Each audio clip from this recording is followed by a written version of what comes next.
อเอิญเป่าห้องบอกเล่ากล่าวขานเจิญไปแอวงานบ้านดอนหลวงเนอเจ้าก่อนวันสงกรานต์ปีนี้ส่งเสริมบอกจี้วิถีพื้นบ้านคนยองโอท็อปล้วนผ้าต่อสิ่งของหีดห้อยคนยองบ้านดอนหลวงเนอเจ้า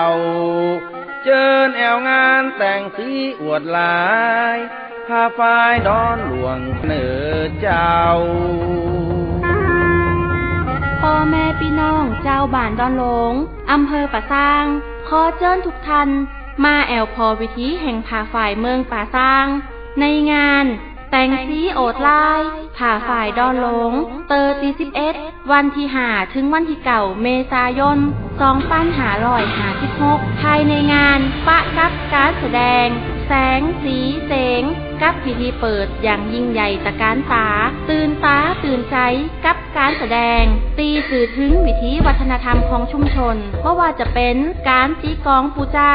การฟ้อนเล็บของกลุ่มแม่บ้านการแสดงของละอ่อนย่องในตำบลแม่แลงและฮับฟังเพลงกำเมืองมุนโมนดนตรีปื่นเมืองสลอซอซึงบรรเลงขับกล่อมกุคำคืนและท่านยังจะได้สัมผัสกับวิถีชุมชนคุณยองมีการอีดฝ่ายปันฝ่ายการต้อผ่าฝ่ายหรือการต่ำหูเลิกสื่อของกินลำแอวกาดโมโคแรงพร้อมร่วมสืบสานตำนานคุณยองป่าซางตีสำคัญภายในงานท่านยังสามารถเลิกสื่อสินค้าผ่าฝ่ายทอมือในราคาถูกแสนถูกได้แฮมตย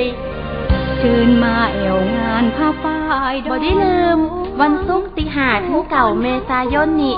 ขอเชิญทุกท่านมาแอวงานแต่งสีโอดลายผ้าฝ้ายดอนหลงเตอร์